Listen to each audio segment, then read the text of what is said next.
Good morning and welcome to Breakfast Central. Thank you very much for joining us. We apologize for starting slightly behind schedule. But from here on is a smooth cruise throughout the big stories happening around the country. I am Olive Emodi. And I am Osaogi Obon. Great to have you join us. Remember that by 8 o'clock, the phone lines will be open so you can join the conversation.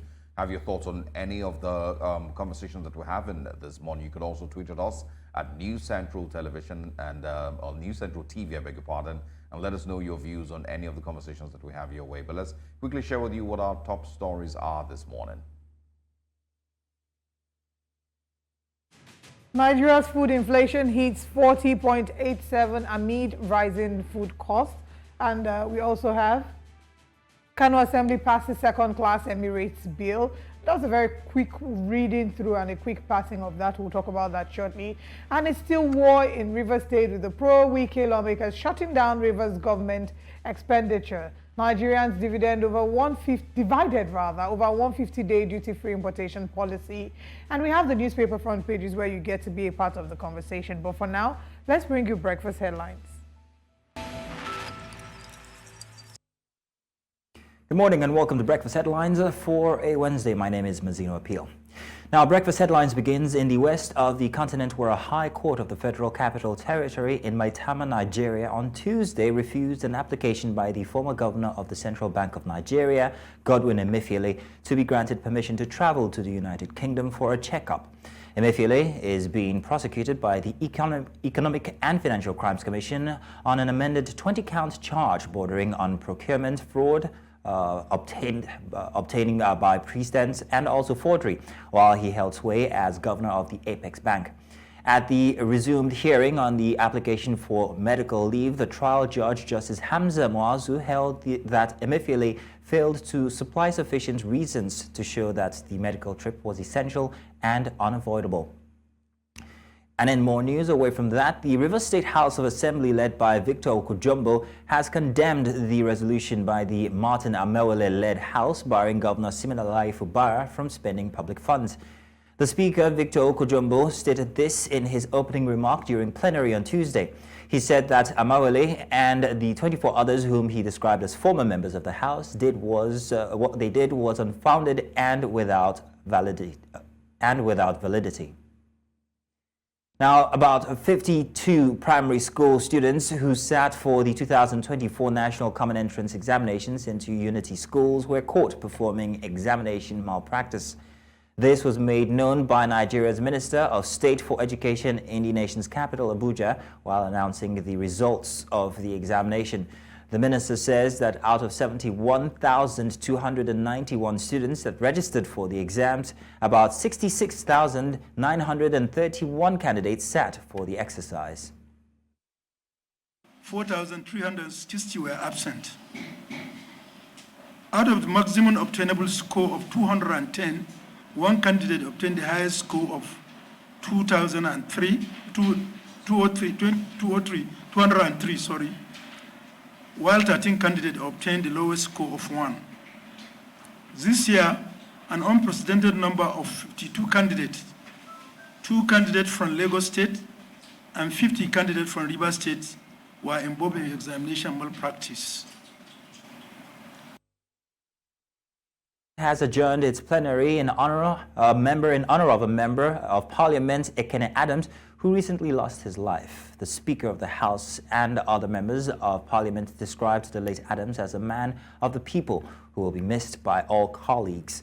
Adams represented Chikun and Kajuru federal constituencies of Kaduna State, located in northwest Nigeria.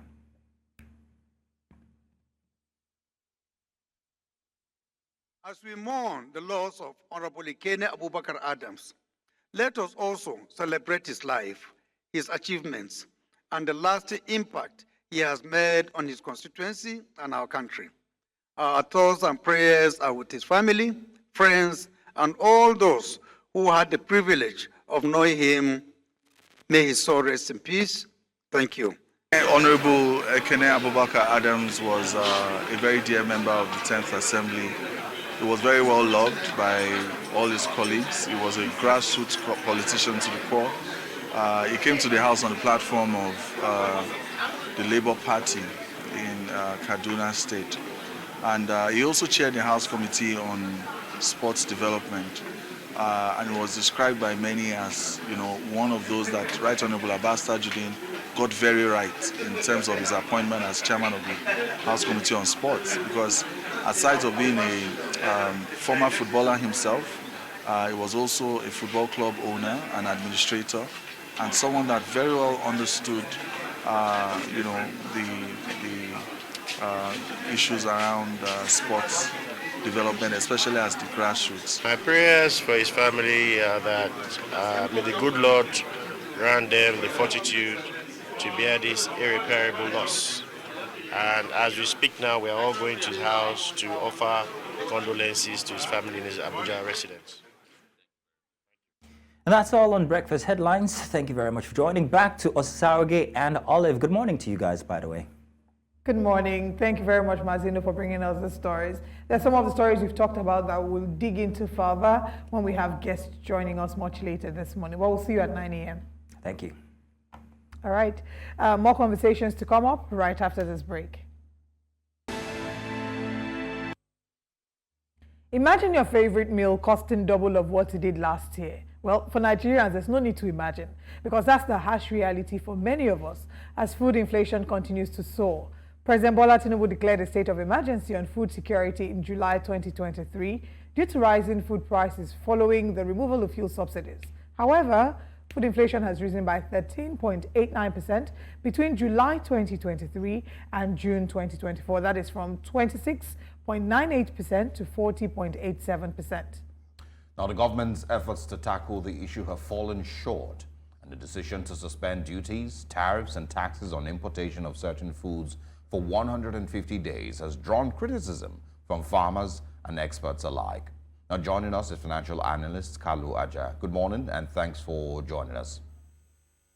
Hi, good morning. Good to be here. Good to have you.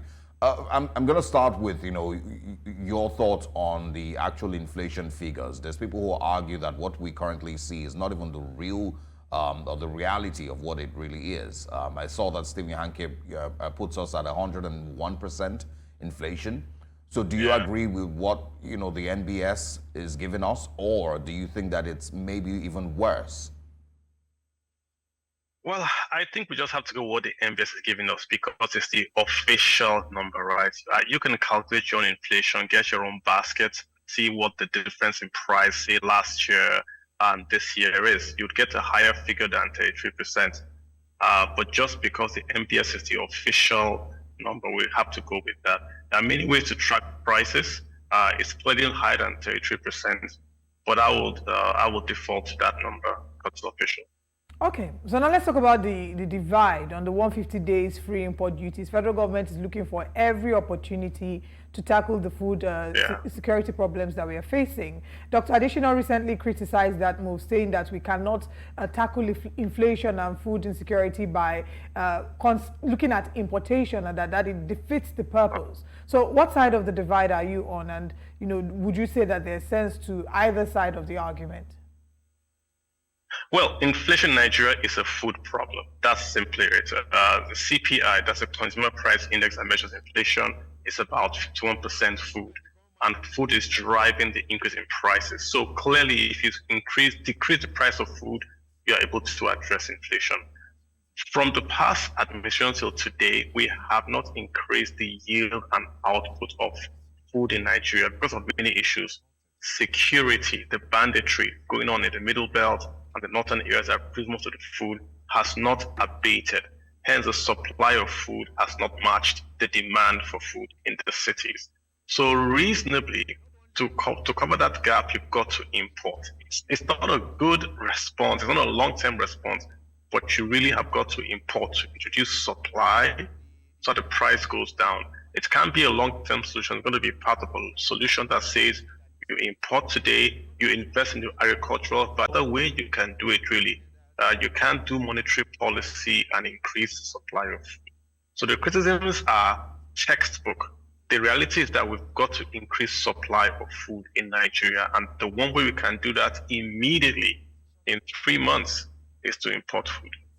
The president's declaration of a state of emergency in July 2023 Was that a genuine interest in solving the problems at that time? Would you say that they really knew what they were about to do when they were declaring a state of emergency, or that was just words for the media? Not really. I mean, you can declare emergency and then not do anything. I mean, so you've got to look at policy in terms of its impact, not a declaration. So they simply said we're going to declare emergency on food, and what happened? Nothing happened. The president said, I will not import food, but he didn't also increase local output in terms of food supply in the country. So we've had months and years where food has just kept on going up and up and up. Food inflation is 44% today. The track record is a consistent upward review in the prices of food, and we haven't done anything, even though we've declared a food emergency. So I think finally they've realized that you've got to tackle this head on. You've got to increase supply. It's just that simple. You can't plant maize or yam or cassava and it grows and you harvest and you distribute it in 90 days. The only way you can get that done is through import. So the declaration of emergency was quote unquote just words. Even this new policy of import of food, we have to see the food in the stores and in the cities before inflation can then start to tamper down. If you have your hand around inflation, then you reduce that whole inflation rate in Nigeria and you can then start to apply monetary means to that inflation. For now, we are still looking.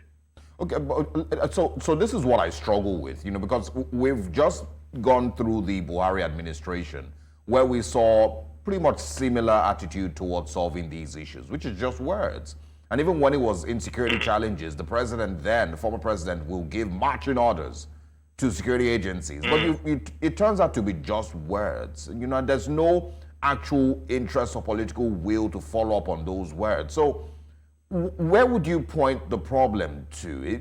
Is it possible, if a person says that these people don't really care, they just make these statements through their media aids and then everybody goes to sleep. Nobody is monitoring, to see that there's any improvement. And in a couple of years, there's nobody who's really going to question their level of success or their deliverables, basically. And that's why they don't really care.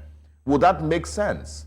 Or is it a situation where they truly have interest, but their policies are just not working? The key word is implementation. The policies are fantastic on paper, but they can't implement what they say. So they want to, like the past administration, they shut down the borders to encourage food growth in Nigeria. That was a silly policy. You don't do that, right? You've got the population growth in Nigeria is about 3%. Food yield is not keeping pace. You've got to import and at the same time increase yield, but we didn't do that. Right now, the new administration was talking about food emergency, but what does that mean on paper? It means they were taking rice from the market, buying rice to share to the same Nigerians. So you are exacerbating inflation by taking borrowed money to buy rice in the same market and then share to the same Nigerians. So the implementation, the government implementation is where the gap is. This new policy, they are saying you can import food, i.e. private sector can import food without paying duty, which means the private sector is going to bring in food through the borders. And if it works, that might be the difference, because the private sector knows how to implement better. So if you have the big guys like, say, flour mills in Nigeria bringing in wheat that they can then make for flour and semolina, that can then see a direct price reduction in the market in terms of those tubers and all that kind of those kind of meals.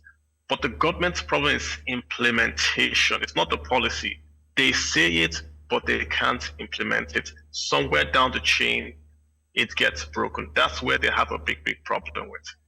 Okay, let's talk about the implementation of these policies. I saw a report that said that there are projections that about 32 million Nigerians in 2024 would, run the risk of suffering from malnutrition and hunger.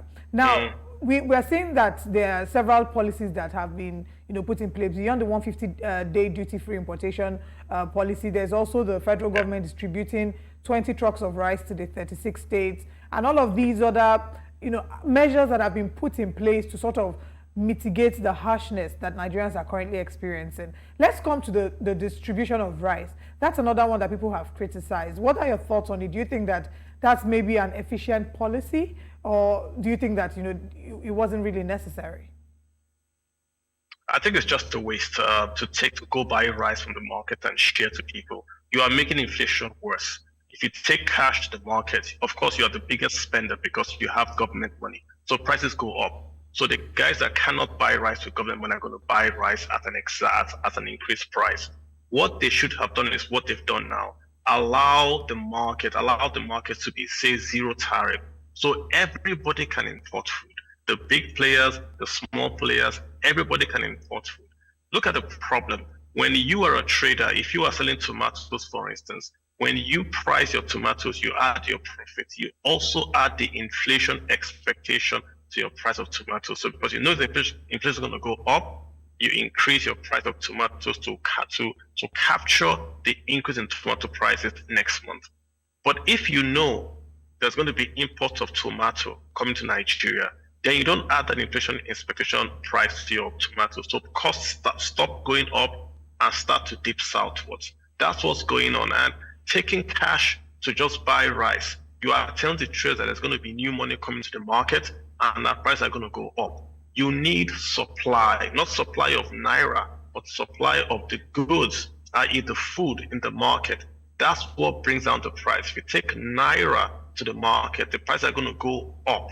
So stop buying rice in the market to share out. Reduce the duties, reduce VAT, scrap it totally for say 90 or 150 days, allow the market to catch up.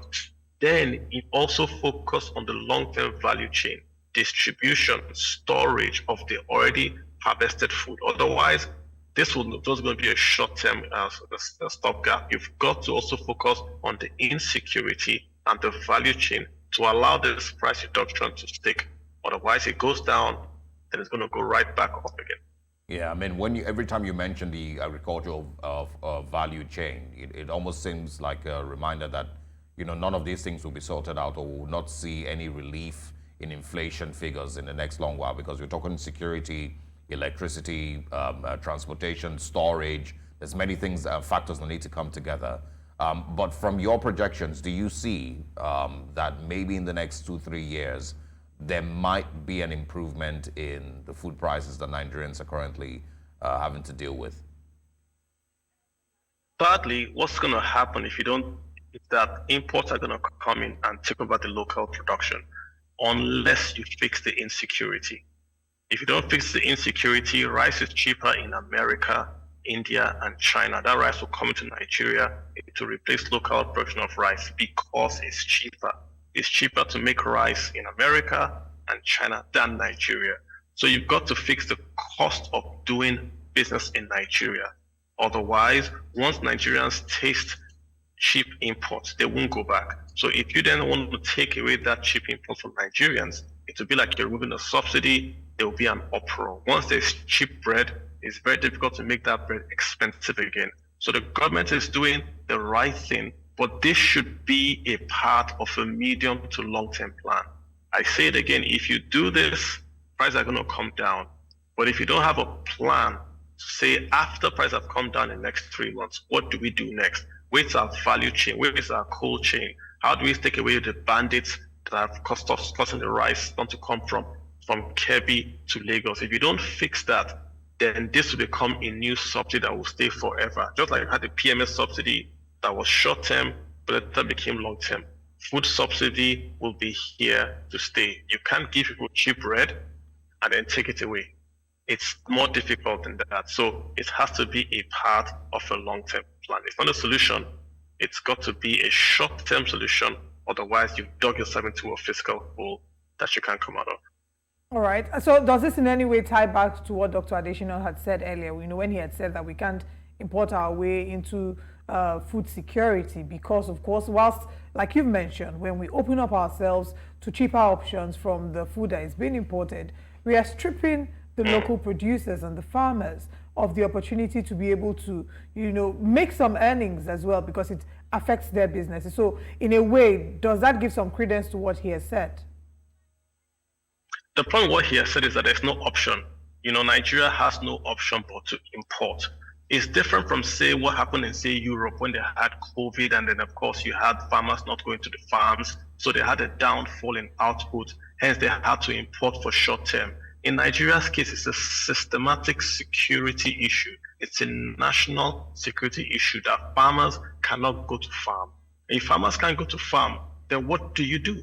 Are you going to say, okay, let's encourage farming? Encourage farming where? So what Mr. Adesina is saying is right on the textbook level. You can't grow your economy by importing food.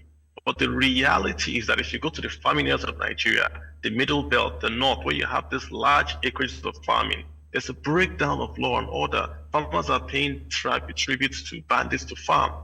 So if you have that, then what's the option? You've got to import. If you don't import, then the food keeps on going up and up in price. That drives inflation up. And if inflation goes up in price, that drives your deficit, that drives your unemployment. So Nigeria has a food problem, not only an inflation problem, a food problem. If you don't fix that, nothing is going to work. Nothing is going to work. If you have inflation at double-digit 33%, you can't invest. Right. So we've got to fix it. The inflation has doubled, like you've mentioned. I wanted to ask if we're going to get a break anytime soon. You know, from what you've seen, following the trends from last year up until this year, we've seen the numbers. What are your projections for maybe the next 1 year, for July 2025, or maybe even for the end of the year? And how can individuals and businesses in Nigeria make the best of the situation we found ourselves in? It depends on the supply of food, really. Maybe the oil prices. If food supply comes in, inflation is going to go down by the amount that it should. So look at it this way. You have core inflation at about 33%, food at about 40%, right? That difference is just the lack of supply of food. If you bring in cheap food, you wipe away that inefficiency in the local output of food, then you're left just with a monetary inflation. If this policy works, that we can import food, short-term prices go down, then long-term, if we can fix value chain, which is say 6 months to 12 months, say we can say we're going to clear farmland, we're going to plant farmland, we're going to have things going on the roads to cities, then you can then see food prices staying down. So what I'm thinking is that in the next 3 to 90 days or 150 days, you're going to see food prices come down if this policy actually works and food comes in. What happens after that 90 days is now going to be the problem. If you don't have infrastructure, if you don't have a good investment in your value chain, prices are just going to go right back up, because once the VAT is put back in, you have no supply of foods coming from the middle belt and northern areas. Prices go back up unless you have a subsidy. So it's really dependent on how this policy works, really. It's a food problem. All right. I think we can move away from the food discussion for a bit. You know, you've always argued that Nigeria doesn't have a revenue problem, we have a spending problem. So you can quickly highlight that also, you know, and I also got to saw your reactions to the recent World Bank loan, I think $751 or $81 million World Bank loan that we've recently gotten. So just your quick reactions to our recent expenditure, you know, with the current administration, their approach towards, of course, you know, maybe cutting down cost or not. And then also, you know, the recent World Bank loan, you know, which we've just gotten. Gotcha. I mean, we're spending too much. We should have an austerity budget. We shouldn't be borrowing to spend when we are run out of revenues. Right now, Nigeria doesn't export crude oil. We're at 1.2 million barrels a day. Our budget says 1.7. OPEC says 1.5. So instead of us to cut down our spending because our revenues have fallen, we are actually borrowing to maintain our spending. That's a spending problem, not a revenue problem. We're trying to cut our coat according to our size, not our cloth. So that's a big problem. If your revenues fall, you have to cut down spending. You don't borrow to maintain the same level of spending. So it's not that we don't need revenues, but if more revenues come, we waste it on importing SUVs and buying private jets. That's that for the revenues. If you look at the World Bank loan, those things have got preconditions. It's almost the same thing Kenya did. The IMF gave Kenya a loan of about 2.3 billion and gave them preconditions, increase revenues by raising VAT and all that. Kenya did it, the youths went on the streets. It's the same thing with Nigeria. We've gotten a World Bank loan now, and it's predicated on increasing VAT by 2026 to at least, what's the figure now they want to take it to? A higher figure than what they have in the VAT. So VAT is going to go up. the subsidy on dollar is going to go up. So 12.6%. everything is not going to be purely commercial. What did you say? I think 12.6%. That's the number I was looking for, 12.6%. You haven't increased wages. Consumption is low. Oil exports are low. Productivity is low. Who is going to pay that VAT of 12.6% in next year and the year before? Who is going to pay it? Nigerians really are suffering. So you're piling on this VAT increase onto a population that can't even afford bread, that the New York Times has said has calcium deficiency. And just not eating meat. They're cooking stew with cucumbers and watermelon. And they want them to still pay a 12% VAT. So I'm worried about that. You know, at a point, Nigeria has got to say, listen, we've got to do an austerity budget. Cut everything that is not human related. If it's not human related, even if it's infrastructure, cut everything, bring it back to zero budget and start again. You can't have a country where 100% of the oil revenues can go to only pay civil servant salaries. Nigeria's total earnings, can't cover our debt service as our 2023 report by the Federal Government of Nigeria's Budget Office. All right. How can you run a country like that? All right. We want to quickly move to another conversation, but in 30 seconds, do you believe this administration has all that it needs or all that it takes to solve the inflation problems that we're facing and to, you know, advance Nigeria's economy? I think they have the good ideas, but are not implementing it. The key word for them is optics and implementation. They act like Nigeria is Dubai, and they can't implement big projects. They say it, but they can't do it, and they are spending too much on things that are not necessary. Those are the two issues that they have. Yeah. Kalu, thank you so much for your time with us. We look forward to having you in several other conversations. You're welcome. All right, moving away from inflation and what Nigerians are dealing with the economy, in a very surprising move, the Kano State House of Assembly has reversed its decision to dissolve 4 emirates in the state. But with a twist, yesterday, Kano Assembly passed a law that reinstates only the emirs of Gaya, Karaye and Rano, but with limited powers, and reduce the number of local government areas in their domains as well. Recall that in May, the lawmakers amended the Emirate Council law of the state to scrap the emirates of Gaya, Rano, Karaye, and Bichi and restore Kano as the only emirate in the state. With the new law, the emirs will now be second-class rulers with fewer resources and less influence. Think of it like a demotion from CEO to manager. This move is seen as a compromise between the state government and the traditional rulers. And we're going to be looking at several conversations as to what exactly the implication of this would be. We hope that we have a guest who will be joining us shortly to talk about it. And what I had said is that the initial part of this would be that the provision of this would be that the other emirs will then take authority and instruction from the main emir, which is the emir of Kano. And it just seems like this is some form of a political way to sort of manage the situation, to make everybody feel like they have been seen, to make everybody feel like they're part of the government. And I wonder, I'm interested to see how this will turn out and why the Bichi Emirate was left out in this conversation. Yeah. All right, let's bring in Mr. Anuche, who's joining us to have his thoughts on this. He's a legal practitioner. Good morning, and thanks for joining us. Good morning. Thank you for having me on the show this morning. All right. Interesting turn of events in Kano State, you know, after numerous court rulings and, you know, deliberations in the court. Let's first of all get your reactions to what the Kano State Governor has currently done, or the Kano State House of Assembly rather, has currently done. You know, does this in any way settle issues in Kano State? It's one way, and I will look at it from 2 ways, that it has one way settled some issues, why some other issues are still pending. Because we look at it like it is not the emir, Ado Bayero, that was only deposed. We have other emirs that were deposed in Kano. And we have seen that a new law has been enacted, which is the Kano State Emirates Establishment Law, has been enacted just yesterday, whereby the Emirate has brought in 3 other emirs that are second-class emir to the emir of Kano.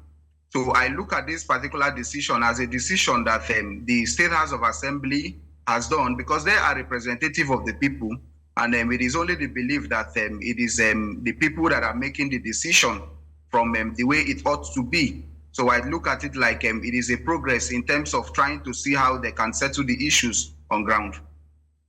Okay, speaking about issues, let's go into the meat of the conversation this morning. We're seeing here that he has reinstated Aliyu Abdul Kadir as Emir of Gaya after downgrading the Emirates to a second class.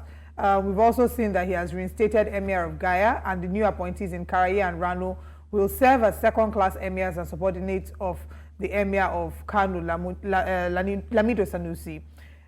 These appointments are set to kick off with immediate effect. Talk to us about, what your thoughts are regarding this. It does seem that the Bichi Emirate has been left out of the conversation. And do you foresee that this will be able to calm down the drama that's been happening with the Emirate? Or do you think, what do you think will be the newer challenges that it has inspired in a way?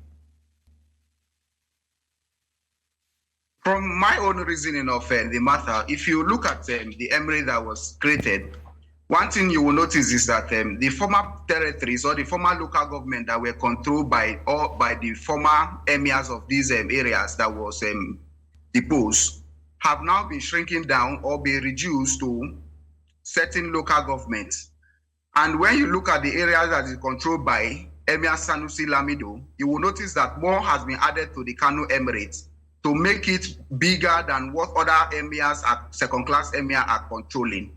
Now, this particular situation is, I would want to look at it like, I don't know, I wouldn't know why the Emirate of Bichi was left out, but I believe this is an issue that was properly debated in the State House of Assembly, and there must have been reason why the lawmakers have left this particular emirate out. But I would want to reason that this particular emirate was left out in order to give the first-class emir enough territory and enough control over the rest of the emirs, the second-class emirs in Kano.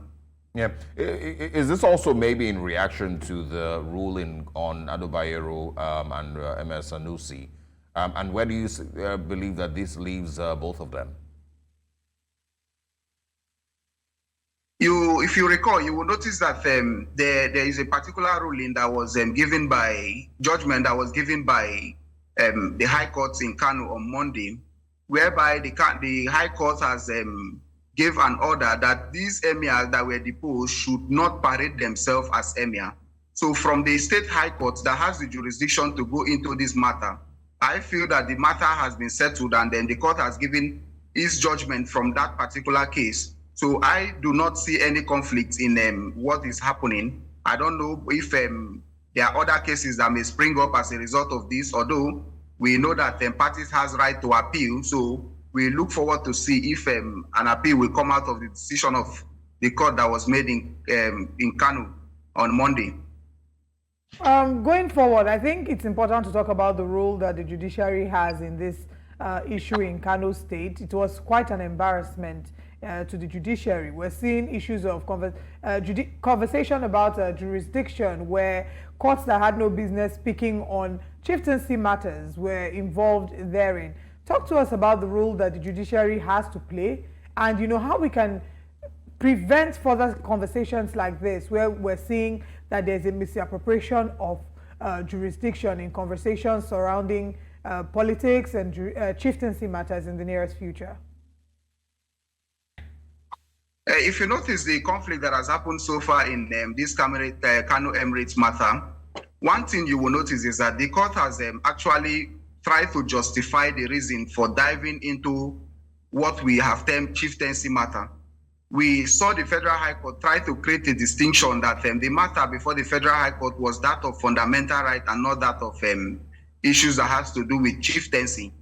But whichever way, I have also reasoned that on this program that if a matter, which is the main matter, has to do with chieftaincy, and we have minor breaches that is coming out from fundamental right, that the Federal High Court do not have jurisdiction over that matter. The court that has jurisdiction is the State High Court. Now, the judiciary has a lot to do because it is not. We have seen conflicting judgments a lot of conflicting judgments in Nigeria. So I feel like this is the time that the judiciary has to stand up to its responsibility and call the judges and judicial officers to order. Because if things like this are allowed to go on, the hope that the society have on the judiciary will be completely lost. And it is not a good thing in the society that an ordinary member of the community of the society does not have trust in the judiciary.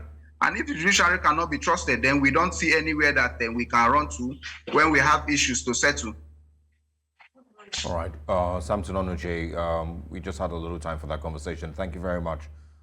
Things, of course, continuing to develop in Kano State. We'll love to speak with you again as things unravel. Thanks for your time this morning. Thank you for having me on the program.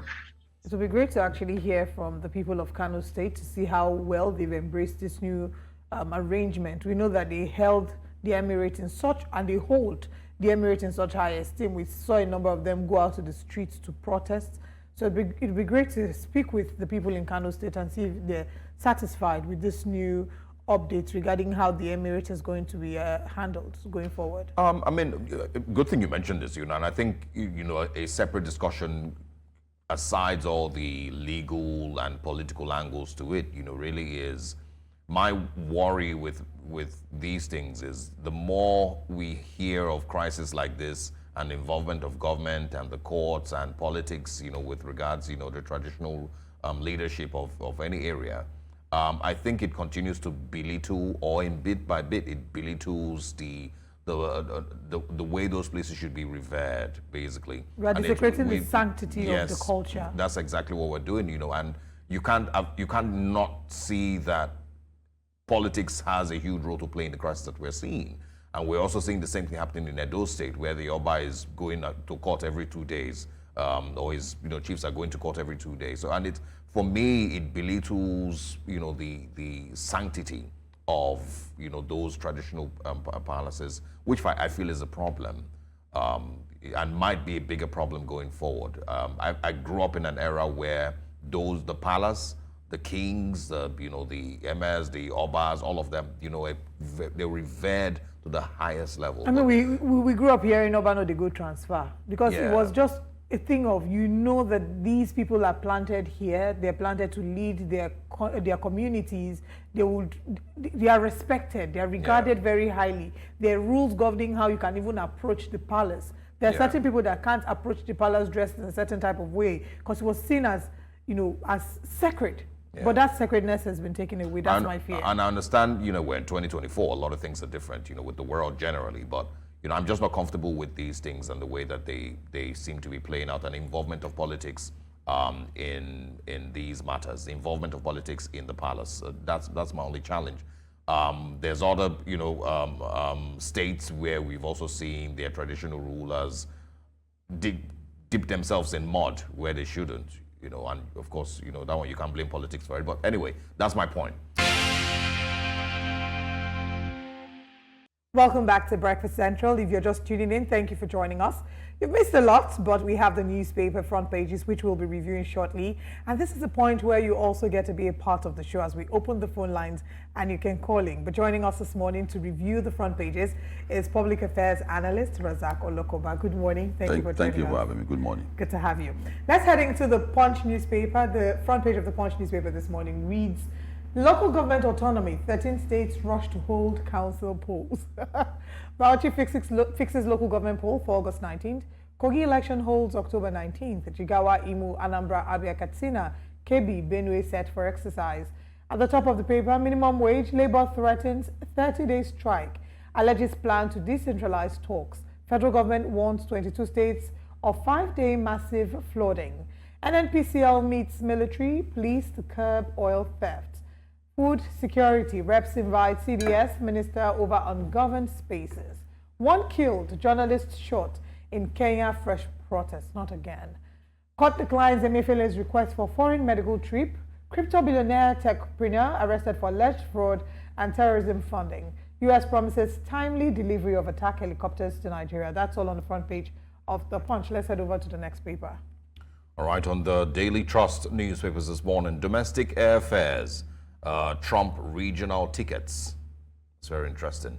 It says Lagos Abuja flights cost 250,000 naira, and about 233,000 naira to Accra in Ghana, which of course, is very worrisome for a lot of Nigerian travelers who are still hopeful of touring the continent. But anyway, aside that story this morning, we also have, after Supreme Court ruling, state governments race to conduct local government polls.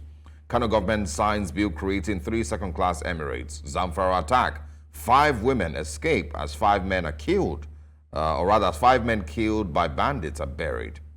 Also on the Punch newspapers this morning, 14 dead in Jigawa road crash.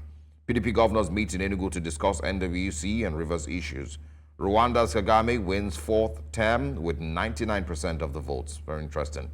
AFCFTA, Tinubu launches inaugural shipment to Egypt, Kenya, and others. These are the major stories on the Daily Trust newspapers this morning. Let's begin with the Punch newspaper. Let's go back to the Punch newspaper and look at the stories on the front page of the Punch newspaper.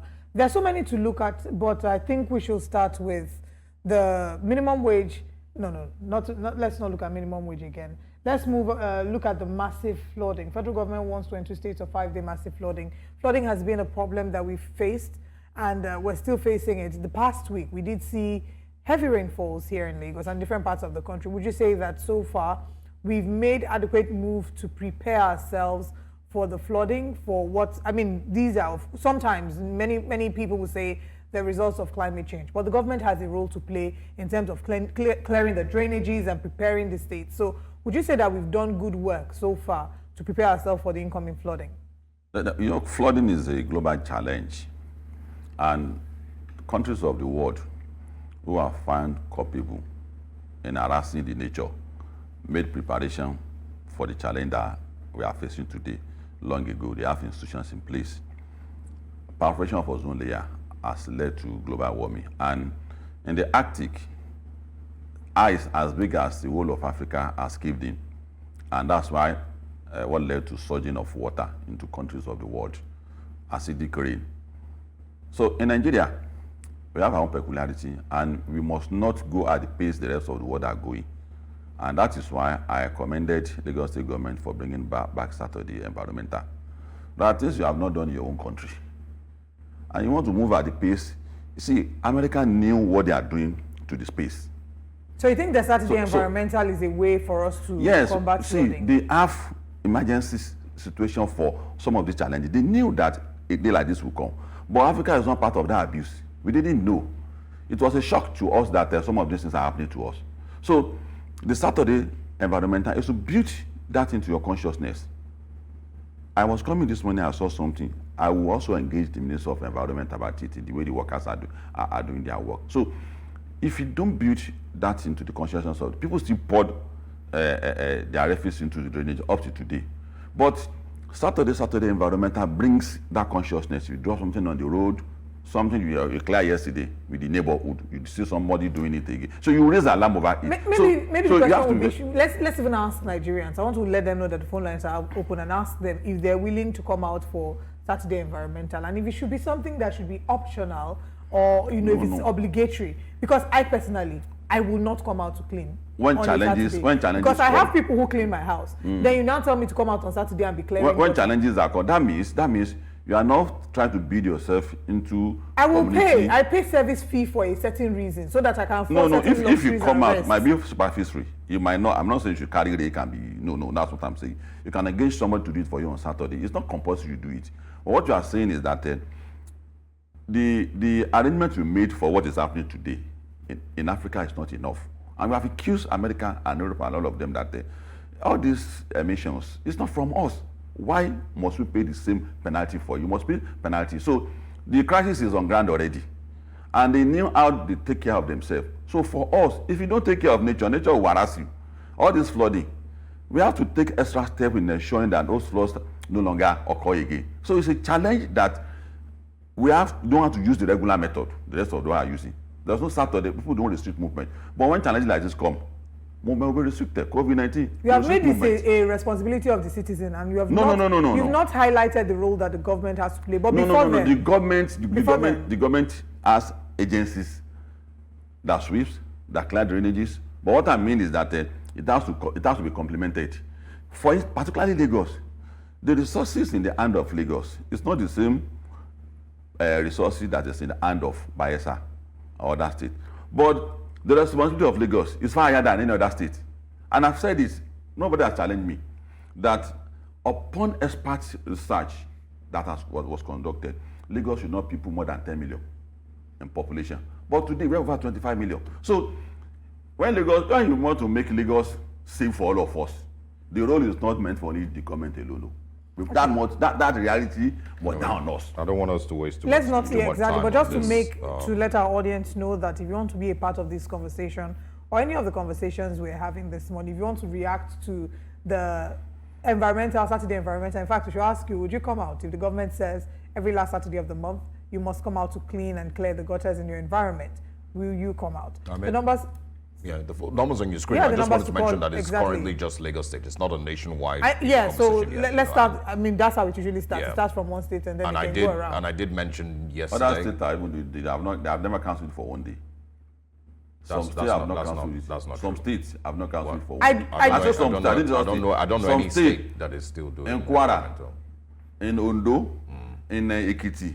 No, they still observe it today. I stayed in Delta State for a while, and I can't remember really doing it. Saturday of the month. It's still there. I don't want us to waste too much time on this. I did say earlier that I feel like when I hear stories like this, it sounds like I'm going back to 1997 in 2024. And it really is a sign that there's not been actual, a lot of, visible development with regards waste management and taking care of our environment in the last 15, 20 years. That's why we're going back to what we used to do in 1996 or 1994, and that's the way that it feels. If you're still trying, I'm just saying the way that it feels. No, Mr. I want us to. Let me say, I'm only just saying the way that it feels to me. Arrogant citizens. It's not arrogant. I'm only Mr. Lokoba. Countries with 1 billion population, they declare a few days in a year for what we call Saturday environmental sanitation in India, in China, and the way our population is kept increasing, we must adopt their model. Why must we always adopt a model? I don't know. I can't categorically say that happens in China. I do not know. But if it does happen, it's in a country where the people feel that the government has done its own part. The kind of technology, the modern best practices that are employed in China, we don't even have anything close to that. When you have population, did you get it there? They also have population. Little do you have in certain aspect of your... Okay. Can we please... We'll talk about this. Let's move to another conversation. There's the story on the Punch of local government autonomy. So just quickly share your thoughts on the developments with regards to that. It says here 13 states rush to hold council polls, but Chief Executive government poll for August 19th. Kogi election holds October 19th. I'm sure Mr. Lokoba is not excited by this at all. I'm not excited, but of course, local government autonomy would tame the political and financial rascality of some governors. Of course, it will do that. Now, the dependent they are going to have, the chairman of local government will not be like before, but it comes with its own challenges. It will create its own challenges, and one of which is the ancestral issues that are raised, that the local government, state government forced local government with the last model to play their role. That was what informed the question of Jack. When you clear a drainage that belongs to the state, to complement it by the local government, it becomes difficult. That was led due to that creation of that Jack. So, compulsorily, if there's a project that binds state and local government together, that fund will be used to address it. But because of the independence that are given to them now, they will set another priority. And I know in most local government, they don't buy into the priority they have to do, except if Nigerians stand up to it. And how many governors have we stand up to compel them to do the right thing? Which is my challenge. Now we have 774 local government to stand up to. But if, like we have said before, that they create more local government, but let it be optional for the state to take charge of whatever they think. And that is when resource goes back to the state. So let's see how this is going to work. Let's look at it. And areas of challenges we must be able to ensure that we manage it, because it's going to come with its own challenges. So for the governors, it shows clearly that they didn't manage their state well. Any state government that is still having caretaker committee now in the state shows clearly that it's not patriotic to Nigerians. So it means that if there's no autonomy, it will still be caretaker. That's unfair to Nigerians. That's unfair to, and we must put all those governors under our sanction. We have to be very careful of some of those governors. It means that they are part of the challenge we are having, because when local government is in charge of its fund, complete fund, the whole question of elevation of poverty will not lie solely on the effort the federal government is making. It's going to come to state, it's going to come to local government. So it means that the governors are barricading the local government chairman from having access to their fund. So let's see how it goes. Yeah, Okay. but do you expect, and I think it's the thing that I probably should point out, that regardless of what level of autonomy local government gets, the same mentality of leadership will also exist, even at the local government level. It will not change, and which is the concern around that institutions is what compel public officers to do the right thing. And with what has happened now, it has further weakened our institution. And that's why I'm saying that when Rosie came up with the system of government, all Nigerians dragged him to that direction. So it's not the decision of the president today now also. When we begin to see a fallout of this, we must all remember, you are in support, she's in support. So when that time comes, and people like us start raising concerns about it, you must remember that it was a joint decision. But me, I'm not part of that decision. All right. Okay. Before we move to the next paper, I think it's a very important story to take still on the Punch. NNPCL meets military and police to curb oil theft. Now, there was a report yesterday that Nigerian refineries lost $1.8 billion to oil theft in 9 years. Do you have any hope for this? Is this just, lip service, really? So when crime has at the international dimension, naturally it becomes very difficult to solve. If you look at what Dangote has said, the richest man in Africa, if he expresses that kind of concern and he has challenge in running his business, that means you should take the crisis in the oil sector seriously. And that's why all of us must be all coming. Let's quickly remind the president again that to secure resources in states, the state must be assigned that responsibility by giving them a state police. See, this thing resides in the land that belongs to the state. All these resources we are talking about. When state governors complement in securing the oil, the gold, the bitumen, the alum, the californium, it's going to strengthen our property, the security of our property. So one of the easiest way out of it is state police, and one, make it easy for us to have license to mine oil. It shouldn't be a privilege. It shouldn't be the Dangotes, the $10 that should have. In fact, all states will have their mining, their refineries, two per state. By the time you do that, you are going to take attention of people who hold oil sector by the jugular. It's going to take the attention away, because how many people will you sabotage if it's not only Dangote that is refining? If all the states are doing, will you sabotage 36 states? They don't have that kind of strength. So that's why we have to begin to guide the president. I have a responsibility to make sure that the people who don't vote for the president is happy, because they're not happy with the president at the moment. So it's my role, my moral responsibility to guide the president, that there are people who don't like you yesterday and today. And if we say this kind of thing, it shows clearly that we love the president. I won't be a yes man to the president. I will always tell him the truth. Let people who feel that we are doing the wrong thing by directing him continue with their opinion. My own opinion is that the president needs to pay attention to structural challenges of this country. One of it is the oil sector. The oil sector, we are going to come out of it. If we make it easy to refine our oil, all these modular refineries, let them have access to it. Then most of our refineries should be in the south-south. It is unfair. Most of the refineries, the licenses, should be given to people from Niger Delta. People have resources in their own region too. Let people from that region have access to their own resources too. Okay. 70% of access to the oil in this country should be the people of Niger Delta. If we don't do this, the peculiarity we have in Nigeria will always drag us to the fact that so don't expect while you're telling the president the truth. Yeah. If you had a one-on-one, or if anyone was to ask you, would you, do you think that the current Nigerian president, Bola Ahmed Tinubu, has what it takes? Yes, of course. But that's a challenge we have with the current president. Which is? Once the president wastes time in dismantling the responsibility of the president by devolving into the state, the takeover is affairs. So And it's gradually happening. No, say I don't When Jonathan understand was that. there, When the president wastes when time, the president wastes time in devolution of power, Obasanjo didn't even believe in it. Jonathan wasted 6 years of our time in thinking that when they come, he pay attention to it.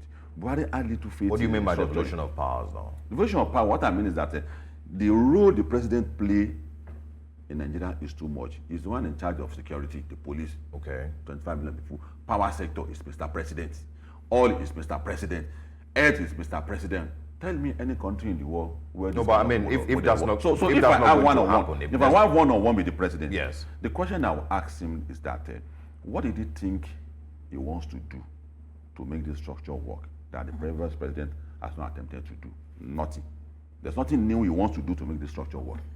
Other than the fact that he should realize that the past president that run this country with this security structure had the challenge they had because they thought the structure can achieve anything for Nigeria. So you don't- And so you don't- you and don't I'm think and it I'm is beginning to see that you don't picture. think it's And I will incompetence tell of him the that person? I'm beginning to see that picture in you, Mr. President, that you think this structure can achieve anything. Okay. It can't. So you don't think it's the incompetence of the person in office and the people around him? You think it's the structure? It's a structural issue. I know you've always been a structure person. Let's move away from here Let's go quickly to the because Daily we're Trust, running please. out of time. Let's move to Daily Trust newspaper. On the front page of the Daily Trust, domestic affairs trump regional tickets. Lagos to Abuja flight cost 250,000 naira, but 233,000 naira to Accra. Shortage of aircraft hits industry. How to stop racketeering, says operator. Now there's a graphic here that shows the major interstate airfares.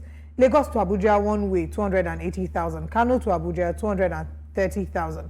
So it ranges between 190,000 to 280,000 depending on the airline. Then return flights Lagos to Abuja 500,000. These monies we are hearing are what we used to go abroad before, but now it's even seeming that going to Ghana is a lot cheaper than going to Abuja. I built a house for someone 11 years ago, 2-bedroom flat, as a contractor. I built it with 2 million naira, 3-bedroom flat. I improvised, I didn't use ties. The same person gave me another job to build 2 boys quarter for him. I built the same price I built 3-bedroom flat, 11 years ago is what I spent in building 2 boys quarter, and he couldn't finish it. So that shows you that we are in a very, very big problem. So for me, the way out of it is one, which what we kept saying is that we need to assign, we need to tell the governor. Maybe this autonomy is part of our move to drag the governors to play their role, because rural area is actually the bigger brother of the urban centers. If the rural areas are not taken care of, that's where I come to the question of peculiarities.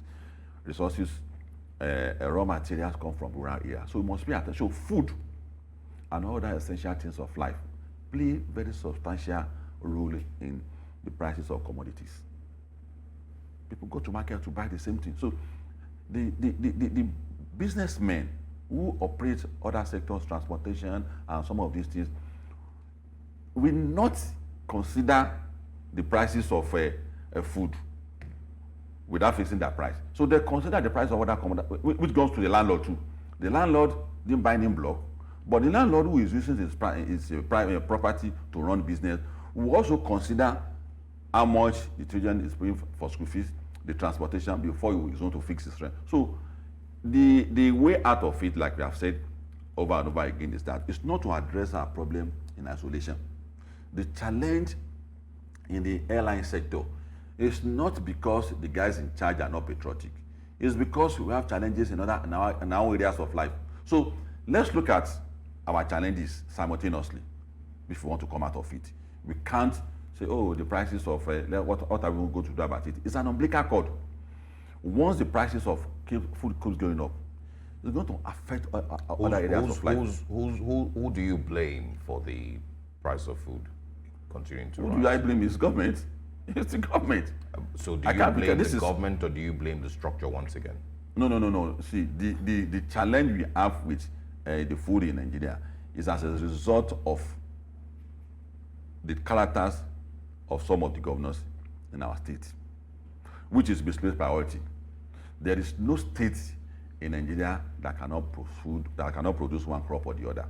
But go there, they are constructing roads that have no direct impact to the life of the people. And there are rural areas where food can be brought into the city, they abandon it. I can give an example of my own state, where food in the Kwara North can feed the rest of the whole of West Africa. Well, government is assigning 20 billion naira to construct bridge that is 500 meters to another bridge. Yeah. So, and that is the pattern in all the states. Even if Lagos that has no land has immortalized, they have planned to start do something about fishery. That state that has land that is 20 times bigger, like Niger State, than Kwara, than Lagos, like all those bigger states. So What do if, they do with their land? so if at the end of this first 4 years of the current administration, food inflation hits 50%, maybe even 60%, would you say that Mr. President is not to blame, it's the governors? No, for the prices of commodities. Yeah. No, with the trend of things that is going on now, I think the governors has been given a marching order by the president.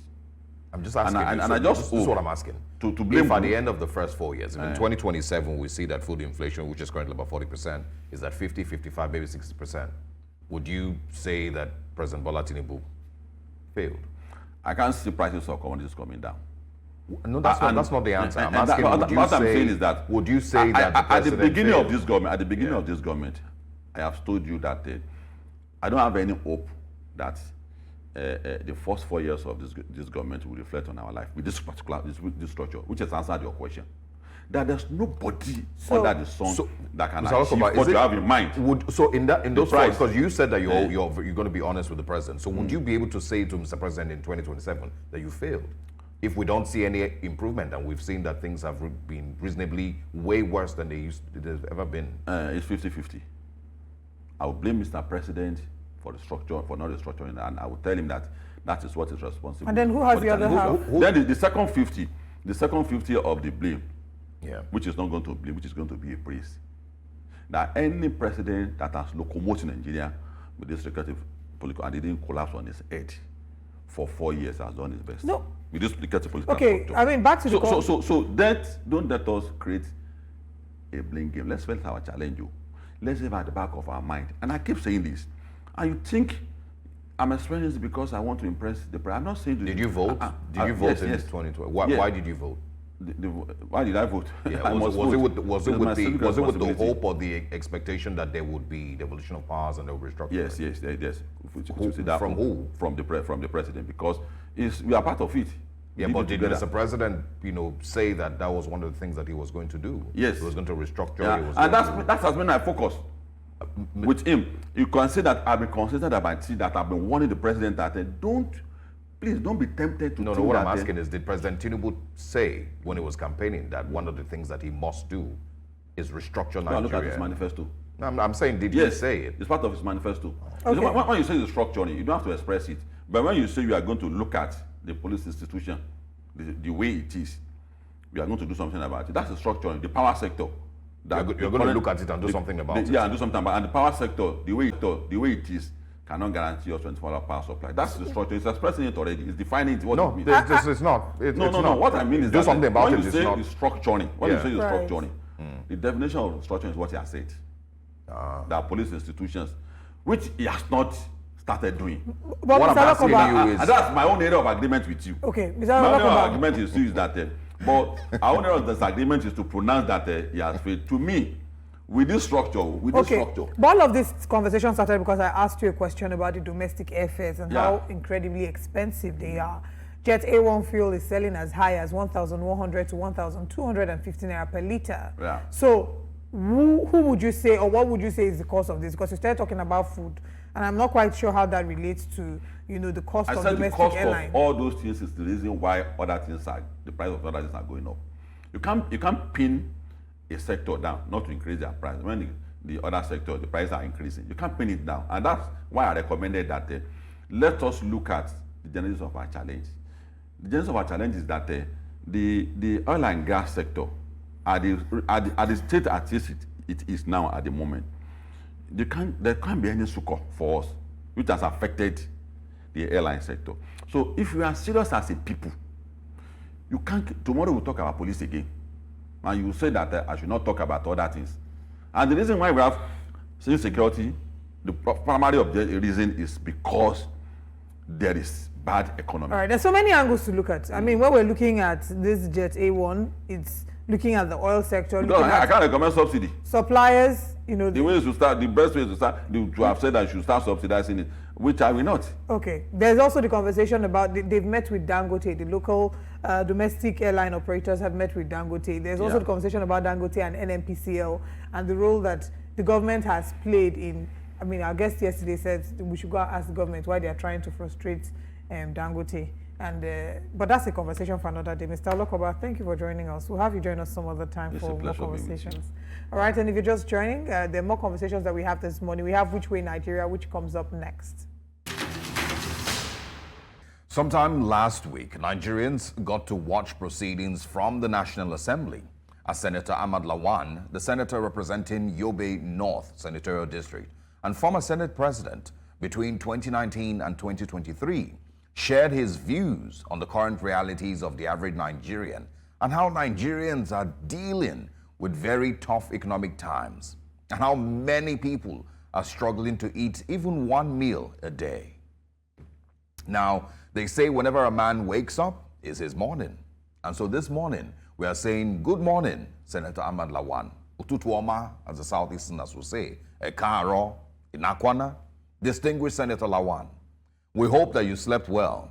And because Nigerians are not ungrateful, we should also say that we are appreciative of your voice in the Senate, speaking on behalf of the Nigerian people. Thank you, sir. But let us not forget that if there would be a book written about how Nigeria, our great nation, got to where it is today, Senator Ahmad Lawan's name will be written in bold ink in that story. And it is up to you, our distinguished Senator Lawan, to have his own personal assessment of how his story will be told in that book and if he was judged fairly or not in that book. But for clarity, it is said that Senator Ahmad Lawan, who today is so concerned about the plight of Nigerian citizens, presided over what was arguably Nigeria's worst National Assembly.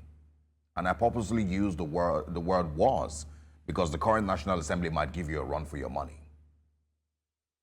He said it himself that he will sign off on anything former President Buhari presented to the National Assembly because, according to him, it was good for the nation. If you remember back then, this is, of course, while the former president, according to almost all metrics, ran the nation into the ground. He borrowed the most amount of money by any government in Nigeria's history. He sat, and I'm talking about Senator Lawan now, sat as Senate President while former President Buhari and his cabinet mismanaged resources across the whole country for 8 whole years and left Nigeria as a playground for bandits, kidnappers, and unknown gunmen.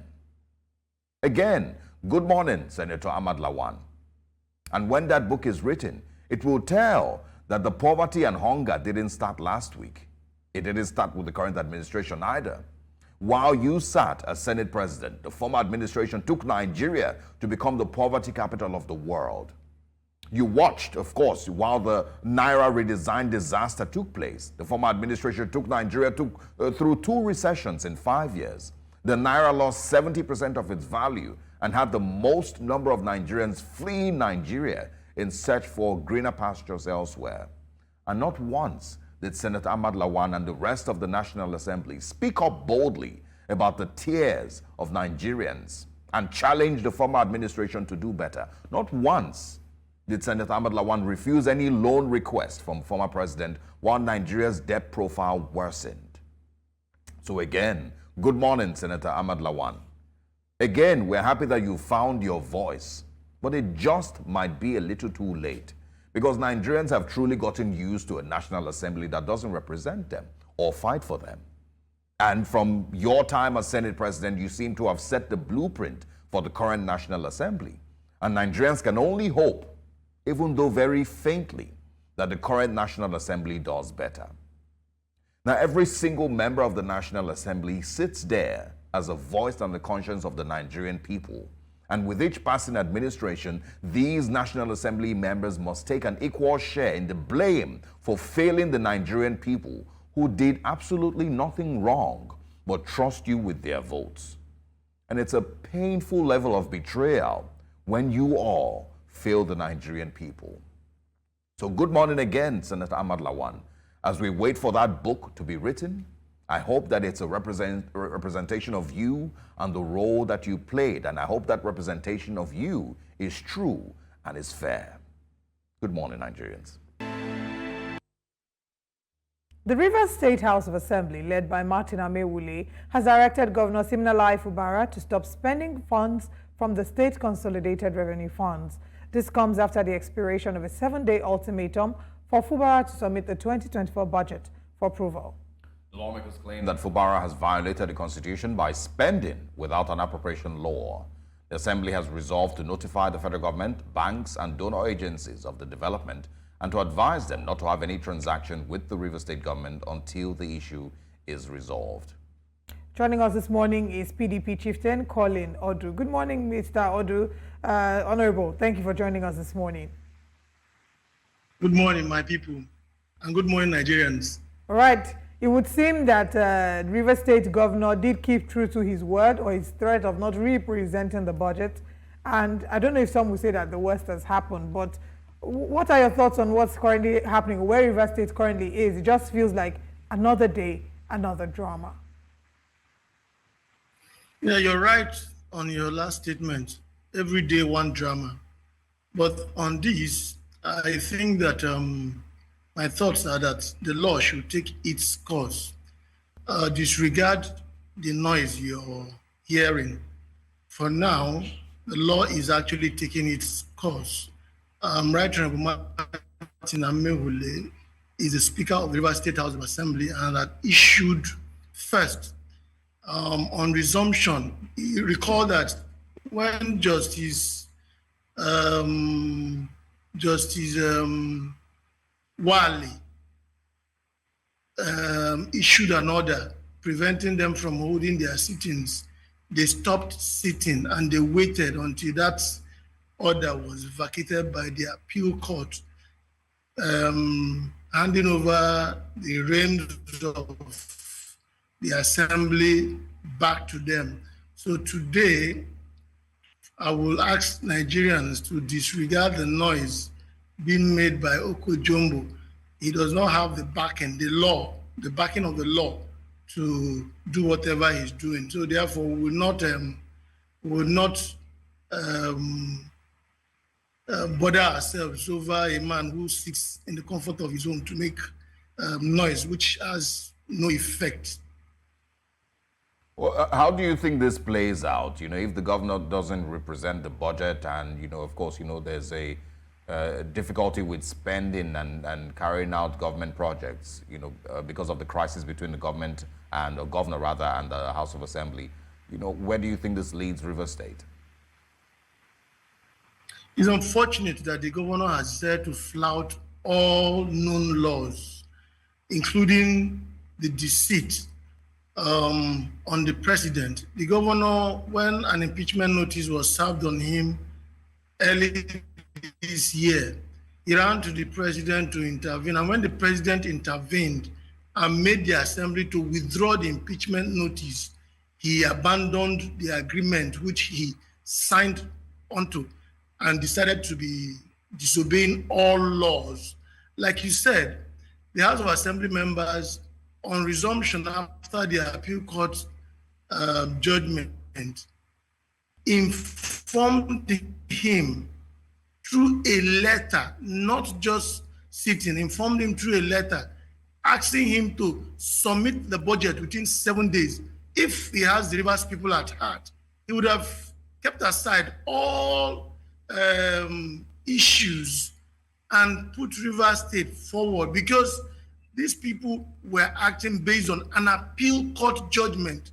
He would have, within that 7 days, even if it's a paper, present to them and maybe forward the rest others. But he refused, and his refusal has brought us to where we are now. So as a Rivers man, it is unfortunate that we took the wrong decision by putting someone who violates the law flagrantly. The law, the court orders, the court judgment, and the Constitution of the Federal Republic of Nigeria, which he uphold to defend. Well, what role would you say that, many we've seen at different points in Rivers State, there have been calls for the president to intervene, there have been calls for the former governor of Rivers State to sort of wash his hands off the drama that's going on. What role would you say both parties can play at this point? Is there any role that they can play to bring some form of calm to Rivers State? Everybody still has a role to play, but it depends on if the person you are talking to wants to listen. The governor does not want to listen to anybody. If the governor will go to the president and sign an 8-point agenda wherein issues were lined out, conduct local government election, don't interfere in the assembly actions, don't decide where they will sit, represent the budget, all of these issues have been flagrantly disobeyed. So people can talk, but like they said, you can take the horse to the river, but you can't force it to drink. He's the governor who has decided to create nuisance in Rivers State, to say the least. Okay, I mean, it's a lot of crisis, and I don't know, where all of this leads, but you did, make mention of the factional speaker, as it was called, as he's referred to, Okojombo, I believe that's his name. How do you think that we can maybe mend fences at some point, for the good of the people of Rivers State? Seriously, I don't want to get angry. I take exception to you referring to him as factional speaker. Isioko Jumbo was introduced into this whole affair by the Justice Wali's order. But that same order has been quashed in court. And before now, I have a copy of the 8-point agenda, and I have a copy of Justice Omotoshaw's judgment. It's expressly asks the governor to recognize the Martins Amewule-led assembly as the only assembly. As I speak with you now, Justice Bassam, wherein some civil society organization wanted to remove Martins Amewule for the purported defection, the court ordered and asked them to provide evidence. It's not about what you hear from me. It's about a process. They said that defection is a process. And if by now, Martins Amewule actually defected, PDP would have been the first to know, because Martins Amewule would have written a letter of resignation to his ward chairman, and his ward chairman will forward that. And by now, the National Working Committee of PDP would have instituted a removal process for them. But those are not available. People keep making noise. Justice Bassam said, give me an evidence to show that these people actually defected. They didn't. There is no letter of resignation. They are not registered in APC register. How do you prove? And that court upheld their stay in the house, and still somebody is still parading himself, even after the appeal court has quashed the order that brought him in. So I don't like anybody to refer to Okojombo as a factional speaker. That's why I say you should disregard anything he is saying, because people ought to know the rights and wrongs of life. If for any reason you have gone to the lower court they gave you right. The appeal court has quashed it. So you go home and relax, not to make noise. Do you expect? My worry here is that. Yeah, I just wanted to ask you. My worry here is that what time. in Nigeria. Hold on, Mr. Audu. Okay. I just wanted to ask, do you expect, that Governor Fubara would represent the budget? Do you expect that the current National Assembly or State Assembly, I beg your pardon, led by Martin Amawule, will cooperate with Governor Sim Fubara? Is there any worries across the state that there might be impeachment attempts again against the governor? Like I said earlier on, the law will take its course. Governor Fubara, as the assembly resumed sitting, what they did was to write to him. They didn't say they are not in speaking terms with him. They are carrying out their legitimate functions. They wrote to him in line with section 122 that the budget or the consolidated revenue available for him to spend is for 6 months, and that 6 months is between January and June, which is the financial year, January to December, which is the financial year, but 6 months is January to June. And anything outside June, that anything he's spending is in violation of the law. Justice Omotosho's judgment has it. Justice Omotosho invalidated what Edison, Ehe, and Co. did, saying that he should represent the budget. It's a judgment. It's a law. So we expect him to do that which the law expects him to do, because that is what he swore on oath. Honorable Audu, we're going to wait and see in the next few days how things will turn out in River State. I'm not as hopeful as I should be, but I guess we'll just have to wait. Thank you so much for your time with us. To have a wonderful day. Thank you for joining us on today's broadcast. We'll be back again same time tomorrow. I am Olive MOD.